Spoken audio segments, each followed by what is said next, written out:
Hello friends, welcome to my channel. Let's have a look at another dynamic programming problem. Problem 72, edit distance. In this video, we are going to use this example to demonstrate again that the choice of proper DP interpretation will bring great convenience for reasoning and for coding. First, I'll read through the problem statement to digest the requirements, and then we do the analysis, and finally we share the simple code. First, the problem statement. Given two strings, word 1 and word 2, return the minimum number of operations required to convert word 1 to word 2. So here we have the following three operations permitted on the word. First is insert a character. Second, delete a character. And third, replace a character. So here are two examples. So in the first example, the output is 3. So here it demonstrates the three operations. And in example 2, so the minimal operations is 5. The number of operations is 5. So here is an explanation. So before we do the analysis, let's also look at the constraints or additional assumptions. First, word 1 and word 2, the two strings can be empty, and their length is bounded above by 500.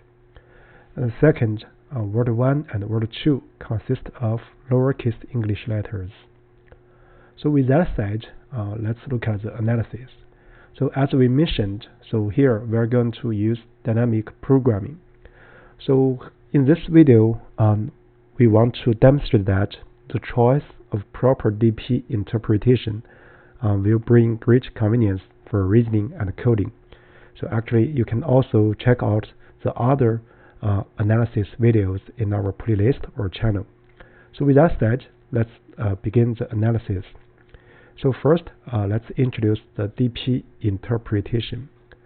So here, to make the typing short, I'm going to use S1 as word 1 and S2 as word 2. We're going to use M and N to represent their length. So in this video, we're going to use this dpij being the minimal number of valid operations to make the two words S1. So up to index I, and S2 up to index J, the same. So this actually has the effect, same effect of converting one to the other. So notice that the indices ij run from 0 to the respective lengths of S1 and S2. So in other words, so if we regard this DP table as a matrix, its size is m plus 1 by m plus 1. So this is a DP interpretation. So with that said, we can actually do the initialization or initial setup. So when I equals 0, so S1 ending before I, it means that this is an empty word. And then we shall do correct number of deletions to make S2 up to J equal to empty, right? So this is nothing but said that dp0J is J, right? And similarly, when J equals 0, S2 ending up to before index J means empty word, right? And then we shall do correct number of deletions to make S1 ending before I equal to empty. So that is dpi0 equals I. So with this initialization, we are ready to look at the DP update rule or recursive relation. So actually, this initialization is induced from the DP interpretation in first atom. So with that said, let's look at the DP update. So if the S1 at index I minus 1 equals S2 and J index J minus 1, then we will have dpij equals dp I minus 1 and J minus 1. Because these two numbers at the corresponding indices are the same, we do not need additional operations. So they are the same. So otherwise, so we need to consider all possible cases. So first is that, so we can make a deletion or insertion at index I minus 1. So this corresponds to 1 plus the dp I minus 1 g. So this 1 means the additional operation. So similarly, we can do the same by symmetry. So we can do 1 plus dp I and g minus 1, right? So we can also consider do replacement to make the current two characters at index I minus 1, j minus 1 the same. So this corresponds to 1 plus dp I minus 1 and g minus 1, right? So this is the these are the three possibilities.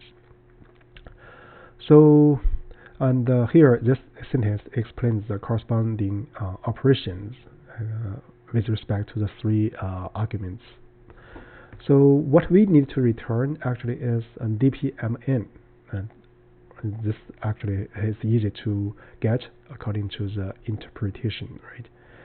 So here are some walkthroughs. So for example, the final state of dp table for example 1 is this, right? So we're going to return 3.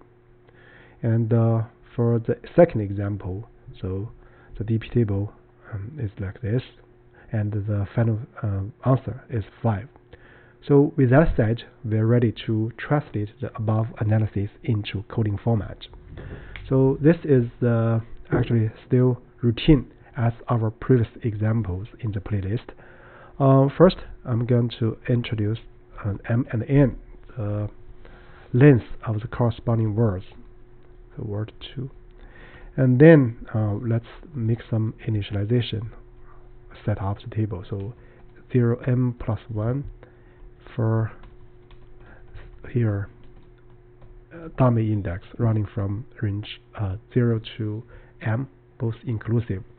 So notice that this dp table or matrix is m plus 1 times m plus 1 in size. So with that said, we are able to do the initial setup of the elements.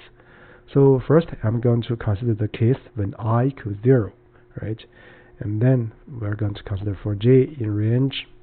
So we're going to iterate from 1 to up to n, right? So we write m plus 1 in the second position here. And then we're dp0 and j is nothing but g, right?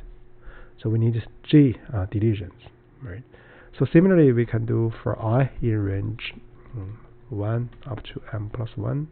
So mean which we mean ending at m, right? So we're going to have I and 0, right? So this equals I. So once this is done, so we can do the general fill up for the dp table. So for this, we're going to iterate for I in range, so 1 m plus 1, for j in range, so 1 m plus 1. Then let's check the condition. If word 1 I minus 1 equals word 2 and j minus 1. So in this case, so we're going to have dpij equals dp I plus 1 and j plus 1. Otherwise, so we just need to copy the setup, the recursion rule. So here I'm going to do this because let's write this because we need one additional operation in each of the three choices. We can write 1 plus this min of this 3, and this finishes the general setup for the dp table. So after we get the final state of the dp table, we just need to return dp mn, so that is -1, -1. So this actually forms a solution format. With that said, let's first do a test. Let's see. So here it's not +1, it's -1. Yeah, it passes the second example. Now let's look at the generic case. Yeah, it passes all the general cases. So as a quick comment, so it's important to choose a proper DP interpretation and then do the initialization and DP update rule. So with that said, that's about it for this video. You are welcome to check out other videos in my playlist for dynamic programming and or my channel for general problems. That's about it. Thank you.